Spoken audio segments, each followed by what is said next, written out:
Hello guys! Kumusta? Kumusta po kayo? Welcome back to my channel for today's video.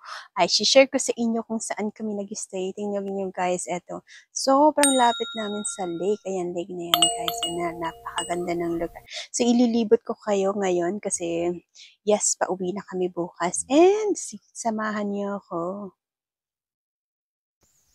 At eto na yung daanan, eto yung bahay, nasa dulo na kasi sila na yung last na bahay. At eto siya yung garage, ayan, so pasok tayo dito guys. So malaki din siya, ayan, so pumunta lang sila dito kapag araw, so, hindi pa everyday kasi wala talagang nakatira dito. Ayan, so bakasyon na lang nila.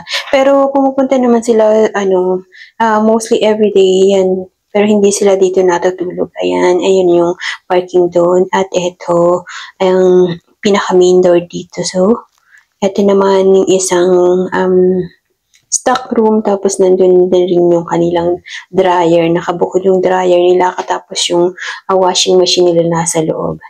And ayan, so napakalaki. Ayan, meron sila doong car. Ayan, yung kahoy na car na yan.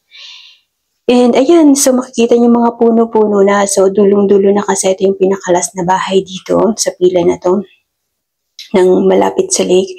Ayan, so parang pagpapasok mo pa lang talagang maiinlove ka na sa place kasi nandiyan na agad yung lake. Nasa baba na lang siya. So sobrang lapit talaga. So napakagandang magbakasyon dito. And ayan guys, eto sa gilid, ayan, pwede pa rin kayo ditong pumunta dito, dumaan.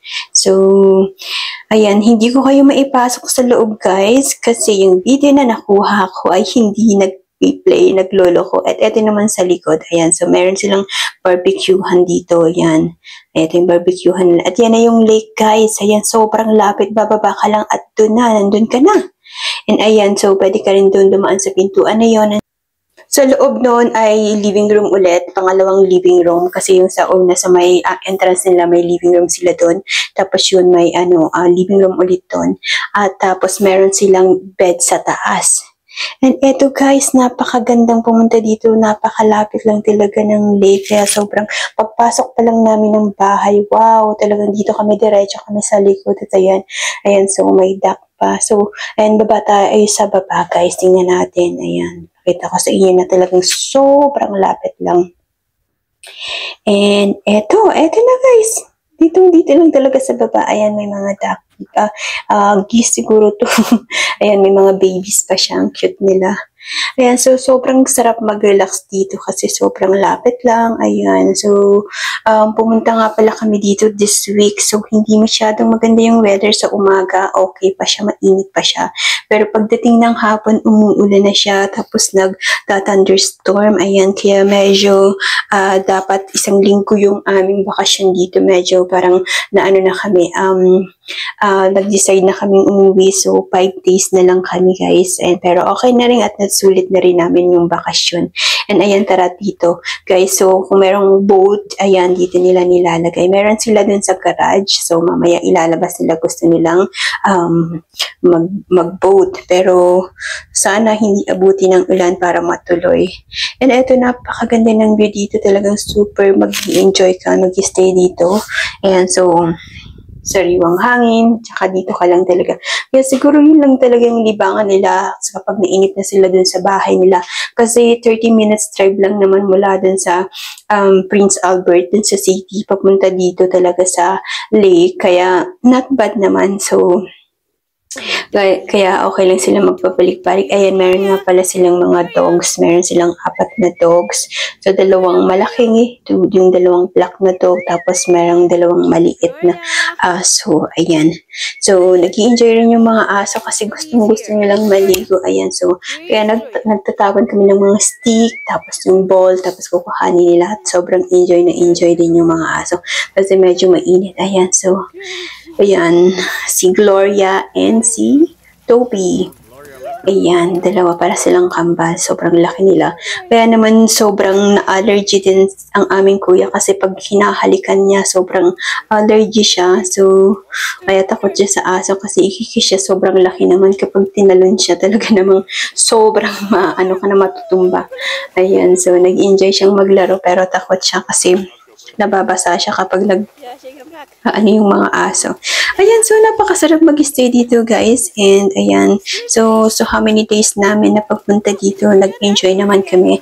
And first time nga palang pumunta namin dito kasi the last time na pumunta kami, doon kami sa isang cabin nila nag-stay. So binenta na nila. And ito yung bagong nabili nila, medyo malapit to. Yung isa is halos an hour mula dun sa Prince Albert sa city. Ito naman 30 minutes na, kaya sobrang lapit na, mas malapit sa kanila, kaya madali lang. So ayan, nag-stay lang sila dito siguro mga ilang oras or pwede na rin maghapon pag sobrang nainip sila kasi retired naman, wala naman silang gagawin, kaya yun na lang libangan nila. Na yan yung mga babies nila, yung mga aso. Ayan, so napakaganda ng place guys. So nakakatuwa kasi talagang sobrang lapit lang ng lake. And ayan, sobrang enjoy kami ngayon kasi first time din namin makapunti dito, and sobrang na-amaze kami sa lapit lang. And sobrang laki din kasi ng place nila.